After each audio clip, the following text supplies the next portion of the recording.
Good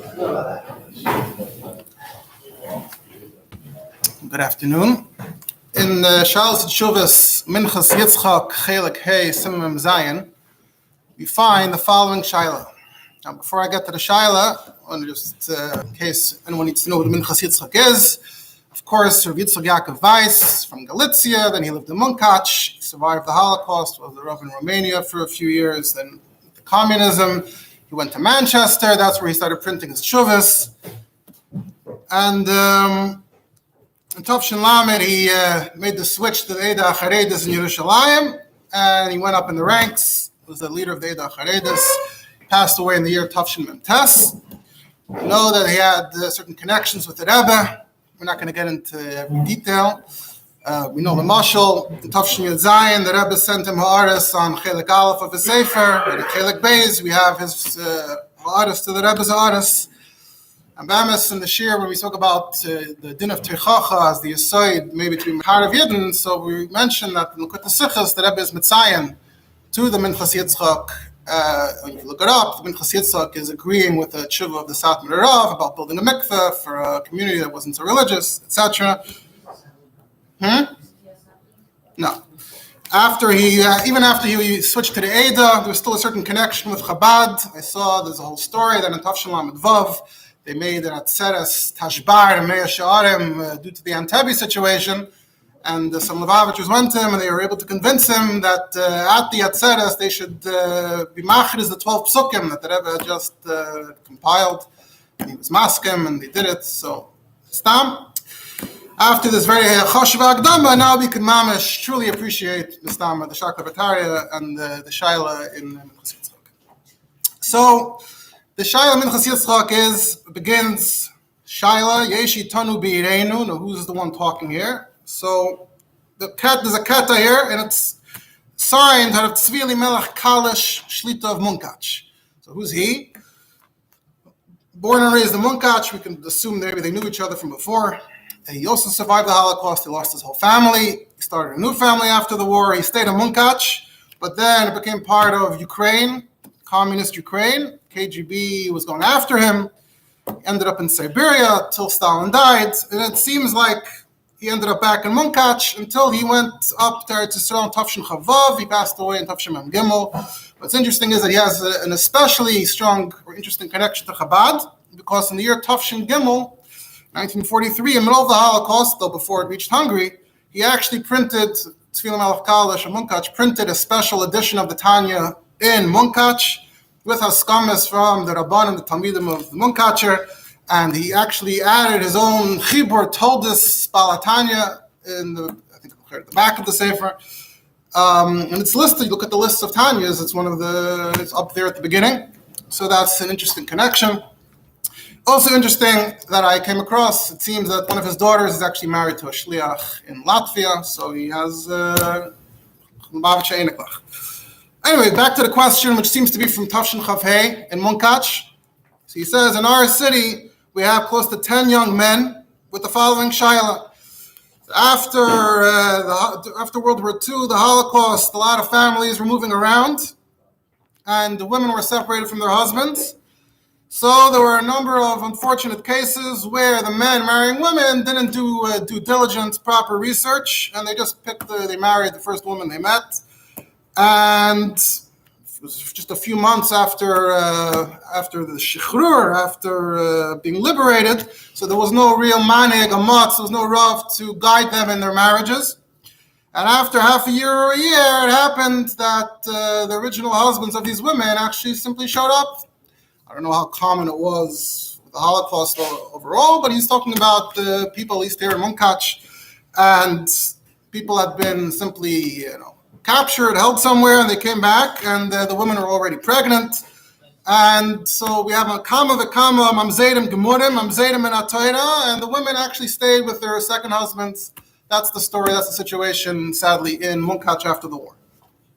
So now we have these bachurim ha'imlalim, these unfortunate young men. They're already time for them to get married, and now what should they do? So even though we have the Shulchan Aruch, but halacha l'maisa, what should I do? Please tell me. That's the question by Rabbi Kalish. Now, we've already discussed different issues in Yuchsim before, but this is the issue I would like to discuss today. L'chayra, what can you do with a clear mamzer? So you'd think, This situation, if you have a bunch of families, the mamzer will marry mamzer. True, but we're talking about 10 men over here. We didn't mention any girls. I don't know. We have 10 men we're asking about. So, l'chayra, there's nothing you could do, right? The mamzer, but actually, Minchas Yitzchak is going to discuss a solution that might be surprising to you if you haven't heard of it. Maybe you have heard of it. So he says, he begins by quoting this Eitzah. There's an Eitzah in Kiddushin, or Tarfin Oimer, Yechoylin Mamzerim Litar. There's a simple formula how to launder mamzerim. What do? Mamzer marries a shifcha, so now the son follows the mother, so he's an eved. And then the mamzer can be mishacher, her, the son, and then the son becomes a ben chayrin. And he doesn't have the yichus of his father, so he's his father's son on some level, but he doesn't have his father's yichus. He's an eved that became a ben chayrin. Did you mishacher the kid without the mother? I didn't get into that detail over here. So, but the way the Mishnah says it is shichreroi, although I think generally from the rest of the discussion we'll see that the pashtus you're being mishacher her. But then you can't be married. Why can you stay married to her? That you can marry her out. Okay, still a mom. Oh, she's a kid. But you can't have more kids. Well, the children after that, yeah, would be mamzerim, right? So if he married to regular giyadis, the children remain mamzerim. But over here, because she's a shivcha, so that's stronger, so the children follow her, and then they become like fresh Jews, all of a sudden, newly born Jews. The Gemara says, I'm going to read the Mishmol, like Reb Tarfon, l'chatchila, not just b'diavad, there's a Maisa that Samloi's host was a mamzer, and Samloi told him, if you would have come to me before you got married, I would have told you this same eitzah to take a shivcha. So, halach and Rambam, halach and Shulchan Aruch, Even Ezra, and Daled Sif Chaf. No one disagrees. Often halach. He says, by the way, I was wondering, if you hold that a mamzer is chayv mitzvahs pruah revu, then l'chayra you're not mekayim mitzvahs pruah revu this way. But fine, that's a separate discussion. But the Maisa, this is what the Mishnah, the Gemara, and the Rambam and the Shulchan Aruch say. Right, but every yid has a chiyuv pruah revu, so bit of an interesting conundrum. Lach l'maisa, no one disagrees. This is the Eitzah. So, by the way, why dafka shivcha? Why not? If you're already doing it, why not just use a goita? So the halacha is that a regular yid is not allowed to marry a shivcha or a goya. What we're saying here is that the mamzer is allowed to marry a shivcha for this purpose, but he would not be still allowed to marry a goya. And there's a ran there, huh? That's where we're getting there. That's where the discussion is heading.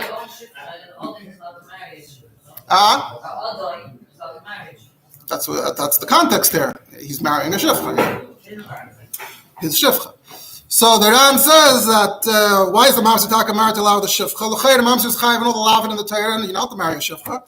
So why is he different than a regular yid who's aser? Even an eved meshachar is not allowed to marry a shifcha.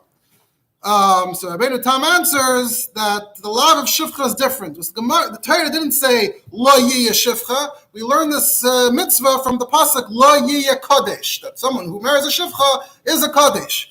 So we could say that a mamzer is not included because a mamzer in a certain way already is a kadesh. So if the problem of shivcha, the way the Torah worded it, is lo yiyah kadesh, we could say he's kadesh v'oimidu. Okay, that's so Mamela. To marry for a regular yid, marrying a shivcha or a nachris is both deraisa. A mamzer to marry a nachris is also deraisa. But a shivcha, there's no mitzvah deraisa, and Chacham said, fine, go ahead, takonis habanim. We're trying to help him here. Anyway, the Rambam holds that there's no isser shivcha even by yid min Torah, only midrabanan, and it's more kal than the regular isser of marrying a goita. And this is, like he says, Kamesha Kasav Chuvas Marashdam and the Beis Shmuel. Now, we're heading here is, like I said, we're heading here towards a discussion of slavery nowadays. This is as much a discussion about mamzerim as it is a discussion about slavery. And we're going to get further on to this question as a practical question, which, of course, you can always find a way to tie it into current events. We're not getting into that. But this Shuv of the Marashdam is one of the important Shuvas on the topic of slavery in more modern times, but for now we're just bringing it for this detail about what's the Isser Shivcha. So if you look in the Marashdam, is Mitzayin to Yerdis and Kuftzad Vav. The Shaila was, someone had a shifcha, and he went from one land to another, and now he wanted to marry the shifcha off to a regular yid. So the people there asked him, is this shifcha mishachreres? And he said, yeah, I gave her a get shichrer already where I came from, but pleni. And she also said, I got my get shichrer. This is in the Marshdam is in Saloniki in the 1500s. This is the period we're talking about. So the question was, do we trust them? That was the question at that time. The question was, some said that they have to bring a raya, otherwise we should assume she's still a shifcha. So we're asking the Marshdam what he thinks. And Bichlal, does he have to bring Edom, first of all, that it's his shifcha? Like, well, how much evidence do we need here? Right? Certain aspects of Yochsel we discussed. If he didn't show up and say they're Yidden, what level of proof there is? What's the level of proof over here? That was the question.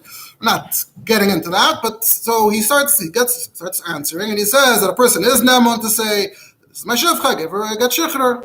And if she agrees, then for sure, and then she can marry a regular Yid. And Kol Shekain, if she already got married. They're the modern slaves don't have to get their shifcha. Why not? Well, they have to have tefillah and stuff like that, and a couple of mitzvahs. Of course, yeah. And at what point in history do you stop doing that? So we'll see, as we discussed, in the 1500s, it was still apparently a thing.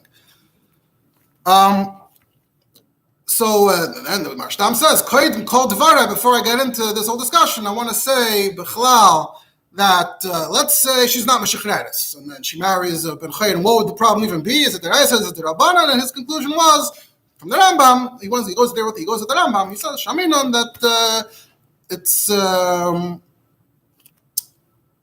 he says Kalvachomer from a mamzer, Taka can marry a shifcha, V'lo yitiru lo goya. So we see that he goes with this idea that there's a difference between a shifcha and a goy.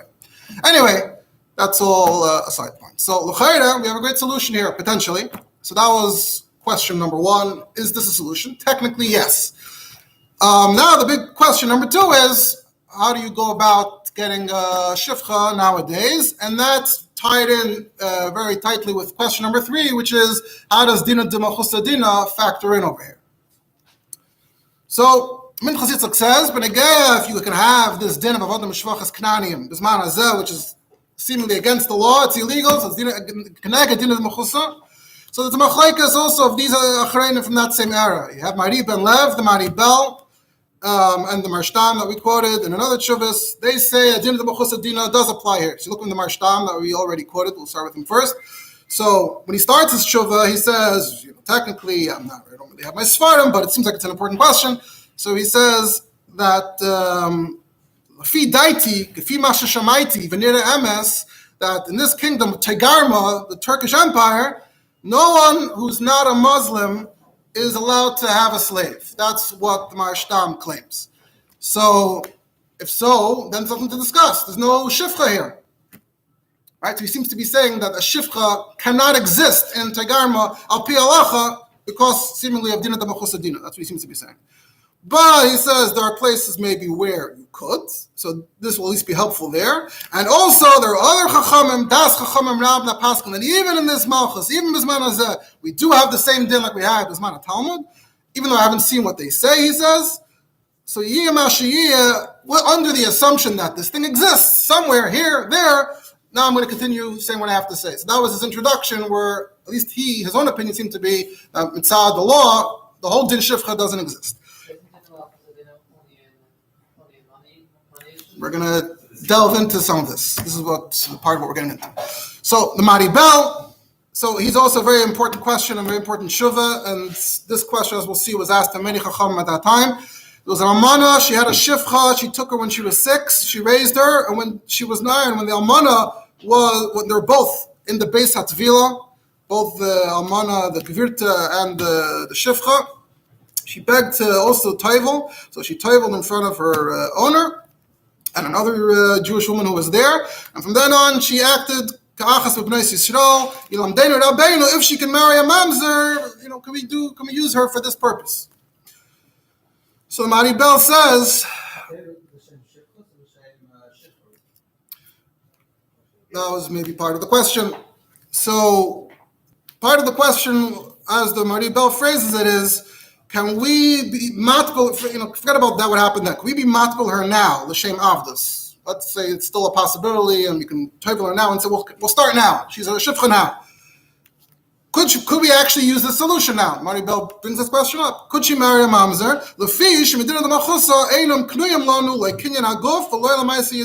Legally, all these slaves. So, in other words, he's saying that there is some kind of illegal behind the scenes. The Jews are practicing slavery in the Turkish Empire, but it's not really legal. So he says, in Spain, there's an Mukayesa that says that if the guy makes the person a slave first, he captures him in war, so then the Yid can buy the slave off of him. That just simplifies the process of how the person became an Eved in the first place. He's already an Eved, the guy already made him an Eved, and now you're just buying off of him, so Chayli should automatically become an Eved Kanani. But he says, that was in their kingdom. But in our Malchus, we see that it's only B'schiras Ba'alma. You want to call it whatever you want, technically, they're just simply our employees. He says, and after looking into the whole subject of Dinah Mechusadina, and the Marik wrote a lot of svart. Marik is one of the Mekaydas who deals with this whole question of how does Dinah Mechusadina work and where does it apply. So he says, based on my research, Shmini Bell says, they do not allow Yidden to have Adam Shvachas. There's all kinds of tricks and ways around it, and it's technically a schiros, and when you end up in court, you have to provide doc. It gets very tricky once you end up in court. He says, and this is not just something the Sultan just came up with now. This is already chukei hamalachim avoisov. It's already been for a few generations, which is a factor in Dinah Mechusadina. So Marie Bell says that I think, my opinion is that in this case, everyone would agree that this is a case of Dinah Mechusadina, and there are no shvachas. So he says, not just the Ramban and the Ran, who hold that if it's him and the kings before him, if it's been established, then it's in the Mechusadina. But even the Baal Teruma, who says that it only applies to certain things, only the Iskei HaMelech, only things that affect the king himself. The king himself has a stake involved. But if it's Yisrael Chaver, if the kingdom is just trying to tell you how to do business with your chaver, according to the Sefer Teruma, Dir the Mechusadina does not apply. But it could be that here everyone would agree because Avadim Ushvachas, by their very nature, the king is involved. Where does he get that from? There's an idea in Gemara and Yavamis. Gemara says that a king can decide if someone doesn't pay the taxes, that whoever doesn't pay the tax is a slave to whoever did pay the tax. So Mari Bell takes from this Gemara that slavery inherently is something the king is involved in. So everyone would agree, according to Mari Bell, that this is something that we're dealing with Mechusadina applies.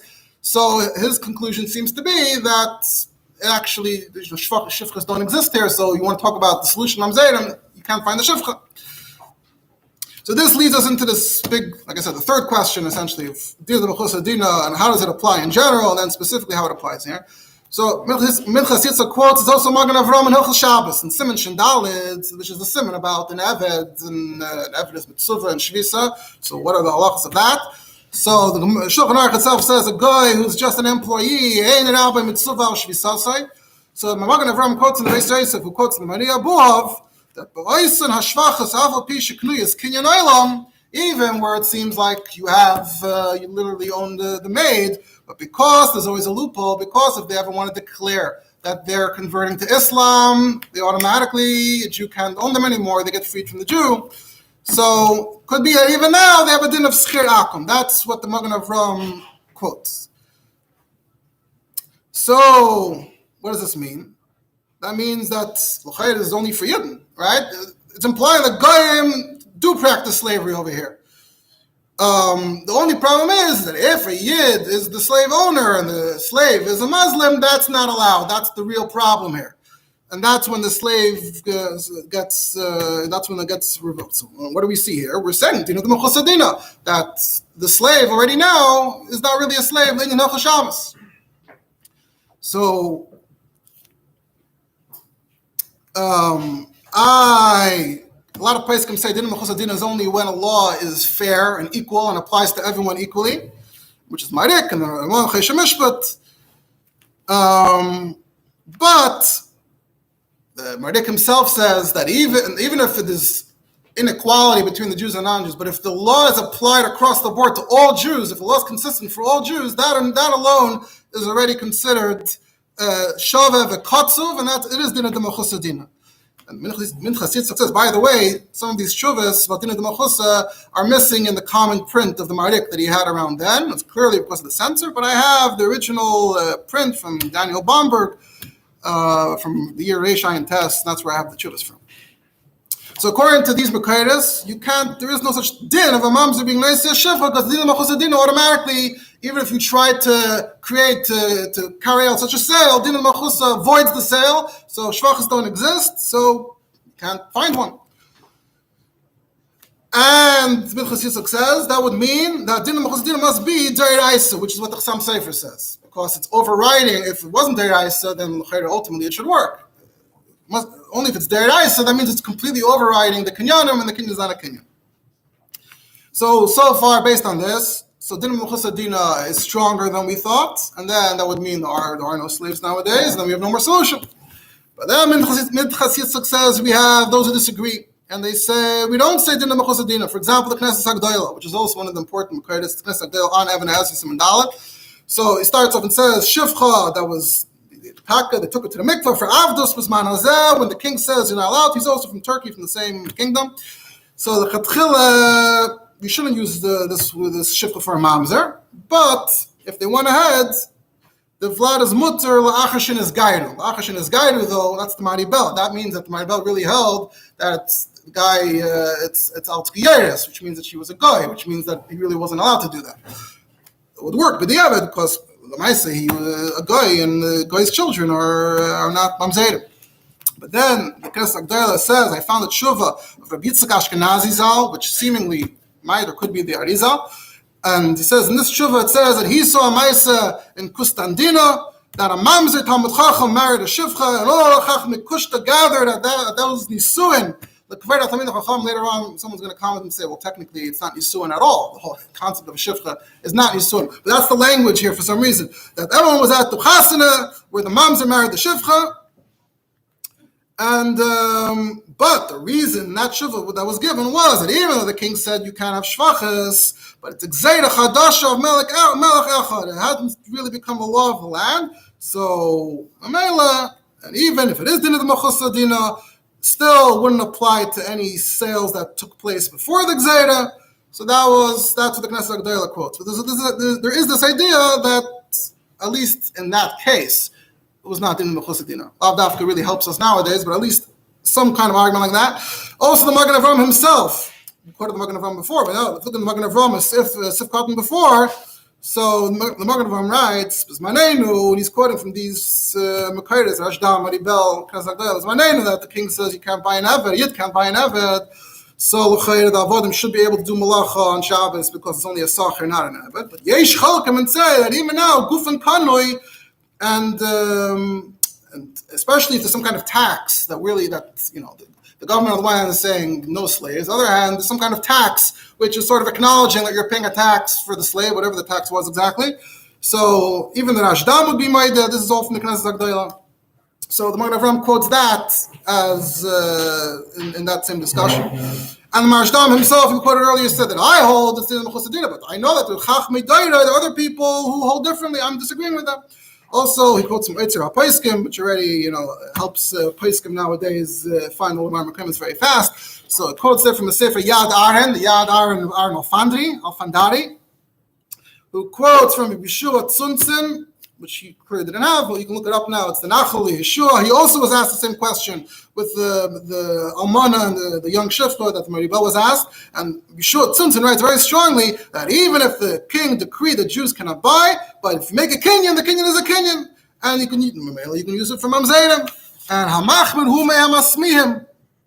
Right? Because legally, slavery existed. We're just, we're discriminating against Jews here. So I'm sure Tzumtzin is saying the kinyan is a kinyan, which of course means that it's not really relevant nowadays either. This is the Radbaz's opinion in the Tshuva. So the Shaila in the Radbaz is that Reuven had a deal with Shimon to buy a shivcha, and this is in Mitzrayim, also part of the Ottoman Empire. The Nachrim don't allow us, so they had to cover it up. How did the transaction come across on paper legally? So on paper, what they did was they brought two non-Jewish witnesses, and they gave her the money, and they said it's a halva, and that she should be a wet nurse for the Yid's daughter until she pays back the money, or for 10 years. But then, unter den Tisch, they wrote a shtar mechira al pitayra for her al shifcha. So they asked the Baz Mitzrayim, what's the story here? So he said the shifcha is a shifcha kananis shaloi tavla. You can go to mikveh, so she's a shifcha kananis shaloi tavla. And the halva, all of that stuff that you did, that's all nothing al pi halacha. And even if Reuven can never really technically resell, how do you know that something's yours? Maybe by being able to resell it. No, technically Reuven cannot resell it before it has to because of those very Edom, those non-Jewish Edom who said we were there and it was a halva. But just because that alone does not take away the din. Avdos klala de milsa, she's a shtin shifra k'nal shlei tava. It doesn't mention the word din malchus dina, but the whole punchline here is that according to the Radbaz, shifra is a shifra. Also, there's a shach in Yeridea that's mashma. We don't say din malchus dina because there's a Ramah there. The Ramah says v'chem b'dinas elu she'asa the guy shum goy. The shaila is l'chayr not to keep a guy who isn't tayvel. Right, we're talking about the shifcha. It was tayvel, it wasn't tayvel. In order to keep the ever the shifcha, they have to be tayvel. If they don't do it within a certain amount of time, you can't keep them. But the shaila is whether you're able to make it that the chatchila we're agreeing that this won't be tayvel. So that's what it says, and the Ramah says we're not allowed to be megayer a guy, so we can't. Even if you want to have a slave, but you can't be multiple the slave and say, we're going to be megayer you because that's illegal. So it's kava keilu hisnaim. It's as if they made a tanai not to make a bris. You can keep him as an odel for as long as you want. V'chein hu haminek pashut. That's what the Ramah writes. He makes it sound like as if in Poland in the 1500s everyone had slaves and they weren't multiple them and they weren't mal them. It's a bit of a surprising statement in the Ramah. So the Shach tells the Khan and says, "What are we talking about?" So he says, "Afal pisha eira shalekeach eved." Even if it happens that somehow you got an eved, you're allowed to keep him as an odel. Meaning, I don't know, somehow, there's a slave trade and some slave made his way to Poland, even though that's not the norm. But not that the Ramah is talking about actual everyday servants that we have, who we might call avonim. Those people, Ramah can't be talking about them because they're not konei klal. And then he says, what minik pashut? What's the Ramah talking about? What slaves is the Ramah familiar with here in Poland? The only slaves you're familiar with are the avodim that aren't knuyim loy. So, Elamai happens once in a while. If it happens once in a while, davar she'enei matzi ein by minik. So he says the Ramah must be just quoting the Mordechai and Ben Yerucham, and maybe back then that was true, and he's just borrowing their language, but it's not, you can't say the Shach doesn't know what Metzias the Ramah is talking about. Well, Bas kommt da from this whole discussion with the Shach. Sounds like the Shach holds that Lamaisa, it is a din evet, even though it's not din d'malchusa, and Elamai, we have this Tanai in those rare cases. We have this Tanai that you don't have to mal him, but from the Shach it sounds like slaves do exist. So what are we going to do with all the Makaitis? We have some Makaitis here that say Dina Mechusa Dina, there are no slaves. Some that say there are slaves. So he says if the Machlekes, they we should go to Chumrah and say there aren't. However, the question now is what happens if they go ahead and do it anyway? So he says, if you look at this Machlekes, it's mamish mikatza el akatza. According to Mani Bell, not only the mamzer can't marry her because it's against the Machusa, but even if he did, it would absolutely not help the children at all. Right? That's what the Mani Bell said, that if they go ahead and marry, the children will be good, but only because she's a non-Jew, and which is also to do, but with the Eved he did it, so that's why the children are kosher. Some Mani Bell that never ever will we ever say that the children became kosher through the fact that she's a shifka. Mamish doesn't exist even with the Eved.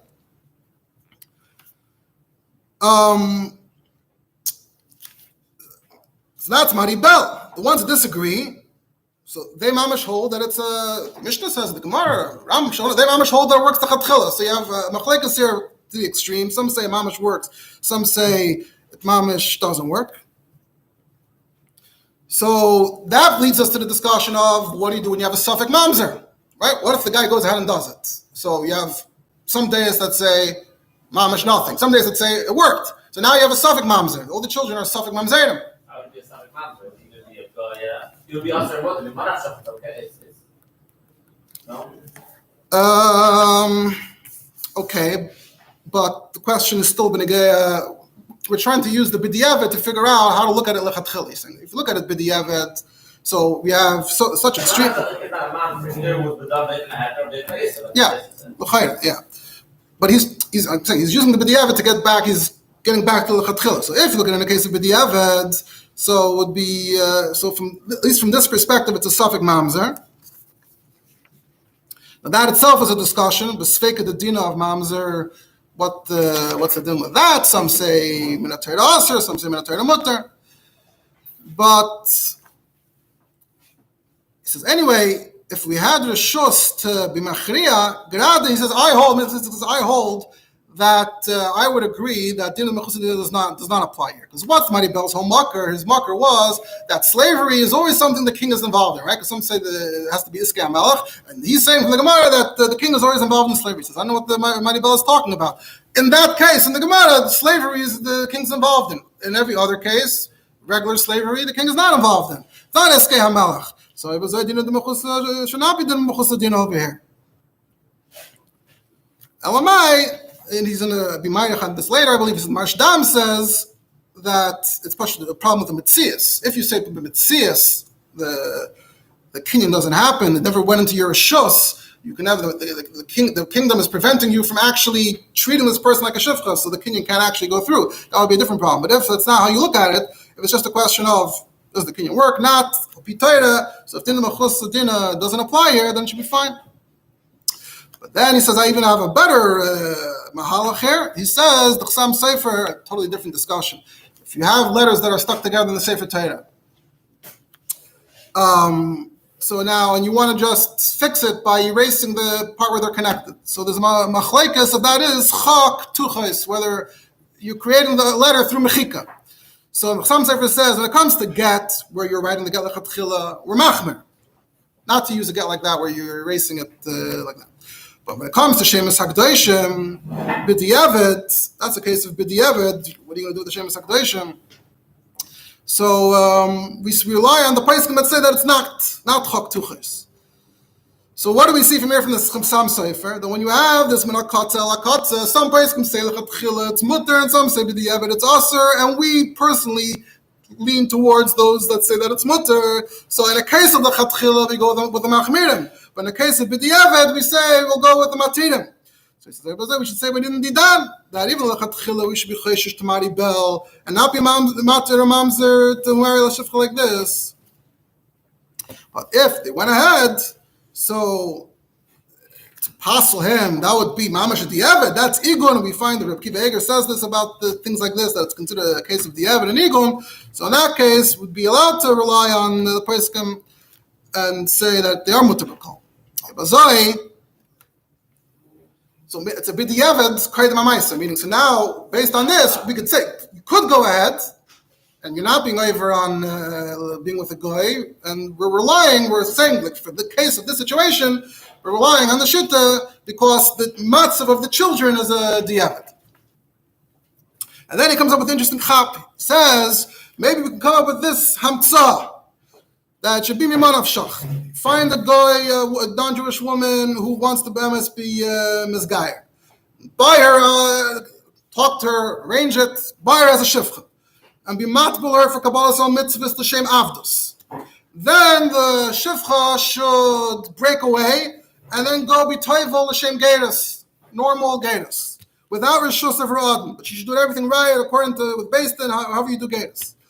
And now, if the avdus is real, then the geiras is nothing, because she can't be misguided without her husband, her adon to the shus. And if she's not a shifcha, so then the geiras does work. So the mamzer mitzidoi can marry her b'li chashash, miman of shach. Either she's a shifcha or she's a geiras. So his act of marriage is already not a problem. We solved his act. Okay, now what about the children? Only if she's a shifcha, they're mutter, and if she's a geiras, they're aser. So now we're going to use my idea that b'makim igun diavad, we're going to go with the shittas that say that she was a shifcha after all. So for the melchatchila, with the guy going into the marriage, we'll add this extra dimension that she's b'chal, the other side is that she's b'chal geiras. So the mamzer for sure did nothing wrong. And then when it comes to the children, we'll go back to my idea that Minchas Yitzchak says that because it's a machlekes and mistaber tamayu the matirim, I agree more with the matirim, we'll rely on the makilim. What you said not to know the kids should also not have How far should this go on for? Then he concludes. This is the first siman of his on the topic. This was siman mamzer. So he concludes in mamzer. He says, "But achri shuvi nichamti," because I never heard in our generation or even previous generations close to us, not the 1500s, that they should do something like this. So there must be a good reason for it, he says. So, and as I'm going to discuss in the later simanim, and that the way this tshuva actually began, I skipped that line, but the tshuva actually began, to do the Eitz of Reb Tarfon, and that's how we launched into the whole tshuva. Now let's look at the next tshuva, the Minchas Yitzchak. It seems like whatever he wrote before was something he wrote for himself, or was like a kuntrus to show to other rabbanim. The next tshuva is what he actually wrote back to this Tzvi Elimelech the Poel. So, Masha Kasavti LaHashoyel, when he printed it, he writes in parentheses, back then he was a munkach. So this is from Sivan Tavshin Chavei. So, your question. So he starts off, he says, I don't know what the solution is. Now, you mentioned, apparently the Shraga himself already, was a Rabbi Tamachachim. He said, you mentioned the Shulchan Aruch to marry a Shivcha. So Avada, you mean not Stam Shivcha, you mean to find a Goya who wants to convert anyway, and then we'll just go through the motions of, the ceremony. We'll be kind to her, we'll be matbul her as a Shivcha Kananas. But he says, Kozal Shayach was Manazel, like the Mani Bell says, they're not Machusa, they're not Knuim Lanu. It's just Chiras Ba'alma. And from Arshdam, I learned even more that it's not just Dinah Machusa Dinah Mitzad Halacha, but Dinah Machusa Dinah Mitzad the Mitzias, because he says that if the guy was the one who turned this other guy into a slave, so when he sells him to the Yid, that's when the Din Evet Kanani enters the picture. The second they finish that sale, now the slave that transferred hands became an Evet Kanani. But as long as he's not Nichnas B'Rishus Yisrael, an Evet he is, but not an Evet Kanani, not an Evet Kanani of a Yid. So in Afkamin, the Marshdam says, Bisman Hazeh, Dinah the Machusa, anyone who's not a Muslim can't buy a slave or a maid, unless it's Schiros. So that means that the transaction never completes itself, so an Evet Kanani never happens. And the Marshdam said,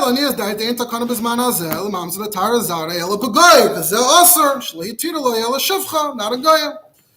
So there's not even like the question of is dinner machusa, dinner, not a dinner. If you went ahead and did it, he's making it sound like if the malchus stops you from doing it, so then the transaction never happened. B'mitzias. However, in this tshuva he says, "But the mabit." Who also is replying to the same question. He disagrees with Mari Bell about the reality, about the Metzias. What's the Metzias in Turkey? And he went on length to say that Din of Mechusa doesn't apply here. I'll quote from it because it's interesting. So the Mabit says that you want to say Din of Mechusa Dina. That's maybe if the king himself captured the slaves and then he decides what to do with them. But he says, Malchus Tegarma, Malchus Shalanu, Malchus Chesed. This is how it works. The Melech gives a shus to his avadim, his servants, he means, that whoever captures non-Jews in war from his enemies, the shibud works. You're the owner, now you can sell them. That's how it worked in the Ottoman Empire. And he says, Mochemes Gifri, what's Mochemes Gifri? So Gifri is Kafrisen, Cyprus. Look it up. The Turks conquered Cyprus in 1571. He says, that was captured by Echad Me'avdei HaMelech. Look it up. His name was Lala Mustafa Pasha. He was the one who conquered Cyprus. So, and he had the royal army, and he captured a lot of slaves, and that was after that war, there was a big explosion of slaves on the slave market. And they sold here and in Damascus. The Pirsum, and even Yidden were buying. If it was Dinah the Machusa, they don't let Yidden have, unless it was Schiros with all those things like the Mari Bell claims, then how were the Yidden hanging out in the slave market and coming home with slaves? He says, the court gives you a hard time. The Ishmael and the Muslims also get a hard time when they go to court. If there was a Dinah the Machusa, they shouldn't buy it, then they would punish. They would punish the buyers, they would punish the sellers. He says, I investigated, I asked people in Damascus, and they said that some of these slaves from Cyprus ended up there as well. and the Yidden bought Anoshim, Benashim, Betaf, Beshuk HaMelech, Bepirsum, no problem, no one told them boo, and Ada Yoim,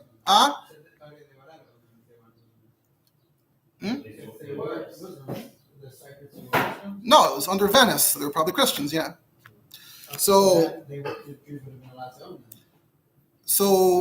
that's what he's saying. He's saying that it says Maribel just said no, there are no slaves here in Turkey for Jews. We brought from the Magen Avraham this vart that they could become, that if they convert to Islam, different people are presenting in different ways. But the Maribel did claim that there's no such thing, and he's saying if they're not Muslims, which they weren't, they were Christians, so there's no problem. They bought and they still have. And he says there was even a Maisa where a Shifcha went to the law and she complained that her owner, the Shraga, was chatting up with her. So then the guy got all upset and they went to the judge. And the judge actually said, "Yeah, sorry, nothing you can do. He actually owns her. He can do whatever he wants." But it was a loss of Sfasayim. It wasn't a nice situation. So the guy was forced to sell her off to someone else. The Mitzrayim they bought, and the Ishmael and the Sodom, the Shaftim, no one has anything to say. He says, they told me that this year that an enemy of a Yid went and got a fatwa. That's what it says in the Tshuva. He got a fatwa from one of the madhabs. What's a madhab? So madhab in Islam, in mainstream Islam, there's 4 madhabs, 4 groups of how to interpret Muslim law. And they don't, I guess, I don't know, maybe it's Lahavdil, something like Ashkenazim and Sfardim. There's 4 shittas in Psak. So he says that so the enemy got a fatwa from one of the madhabs that if these maids are converting to Yiddishkeit, that no, they should really go to Islam. But the other 3 madhabs give a fatwa that's the opposite. So if they agree to convert to Judaism, Islam can't force them to go to Islam. So he's just quoting the Metzias, what happened back then. He goes on and on. We don't really have time to quote all of it, but it's very interesting. If you're interested in this topic of slavery, so Simcha Asaf wrote an article many decades ago called Avodim, B'Sachar Avodim, Eitzel Yehudim B'mei HaBinayim, based just on Mekredas, Shalos Tshuvas, and he has a few pages on these Shilas, this chapter in history. Anyway, so we see from here that if it was Taka Din of the Mechusa, all of this was just arguing on the Metzias. But if Taka the law was Taka different, if the Maribel was Taka right and Mabit was wrong, everyone would agree that there's no Avon Mishvachas and there's no Takana. All right, so we don't have time. We have to make Mekater over here. So the Maisa, he's telling him that it's not really going to work. Now the discussion actually continued because there's actually a back and forth here between the Minchas Yitzchak and the Chelkas Yaakov. Chelkas Yaakov was a Mordechai Yaakov Breish. It was a Rav in Zurich from before the war. He passed away in Tafshalam at Zion, and we don't have anywhere close to enough time to go into all the back and forth. But Rav Breish, he was in touch about the same case, and there's like 3 tshuvas in a row in Chelkas Yaakov and like 6 in Minchas Yitzchak, and they're responding to each other. There's a whole back and forth. The Chelkas Yaakov's mahalach, just give me another minute or two, I'm sorry. His general mahalach was he was more in favor of saying this is an option.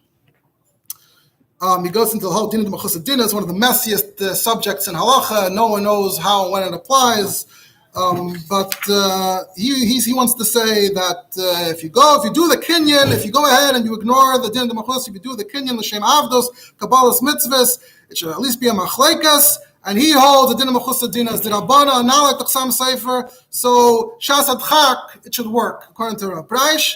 And he seems to his maskana is almost like we should do. We have to do it right. Of course, you have to find out exactly how to do a shichror and all of these things. And he says, we see in Torah, we always even chetzi eved, chetzi ben chayren, that we force the Odin to free him because otherwise he can't marry anyone. We see this idea that you have to help someone get married, even if it's b'doichak, even if you're being over on certain things. So, Yitzchak responds. There's a back and forth. Like I said, there's no time for that at all. The maskana was b'chlos. Yitzchak was pretty much against it. The maskana, Chelkas Yaakov was pretty much ba'ad, although not lamaisik. You have to get other rabbanim involved. This really, could use a part two. I don't know if it's going to happen. So I'm just going to say the Kitzer, Rav Sternbuch in his house of Shuvah actually has a Shuvah where he gives step by step how to do it practically. Yisrael Yaakov Fisher, later in the Eidah Charedis, he had a whole idea that maybe you should do it in an embassy, because we know embassies are not bound by local law. So if you want to get around the laws, do it in the embassy's yard, and then you'll get around it. And he says, maybe Saudi Arabian embassy, I don't know. And I told the Rosh Yeshiva they should tell the Bacher that he should say b'feirush she'enei bo Allah l'shem nisuin. Is one of the discussions. We have to have the right thing in mind. We say the right thing, that it's not l'shem nisuin. Otherwise, maybe b'stama you think that he doesn't want it to be a bilas no. So he is thinking like nisuin. So he has to say it's not nisuin. It's better to say it, even maybe if you don't say it, it's also fine. Rav Moshe Feinstein has claimed that he once did this solution in some situation, and Moshe has his own shita about how din the mechusa works and when it applies. Rav Yashiv, they say, refused when they asked him to sign off on something like this. He refused. There are many other. Chidu Weiss has a tshuva about it. Homnick has a tshuva about it. There's a lot more material on the subject. L'mais, it seems like practically nowadays, the solution that's usually used in most situations is, by now the Pesachim have figured out a system of how to be matar or mamzerim and melochatchila, because whenever it's an ish, you always find a way to somehow possible the first nisuin, and then you at least have a case of a suffix mamzer, which is its own discussion, as we mentioned before, the whole suffix mamzer thing. To conclude, Rabbi Shuchat pointed out to me that there's interesting Tzemach Tzedek printed in Chelik Avnei Ezra, Simon Shnuchav Zayin, that Tzemach Tzedek says that we see that the Torah does not follow Yediyas HaEmes in the case of a mamzer, because the Torah is matter suffix mamzer, even though it's 50-50, and if we go bas Yediyas HaEmes, we should be chayshish, like any other suffix Dairaisa, but we see that it's different. And in parentheses, Tzemach Tzedek says, Ba'atam al pisoid shamaiti from Isaiah, B'hai the suffix mamzer sharia, Yishim the kol sheyesh lanu suffix b'zeh, shuv eira chitzayim yoinkim in the what makes something usher? It's all the pneumius, that the chitzayim, the klippus. But al pi emes comes that when there's a suffix mamzer, the mitzias baruchnius is that the chitzayim can't be yoinik from this neshama, even if al pi mitzias it was a mamzer. Right.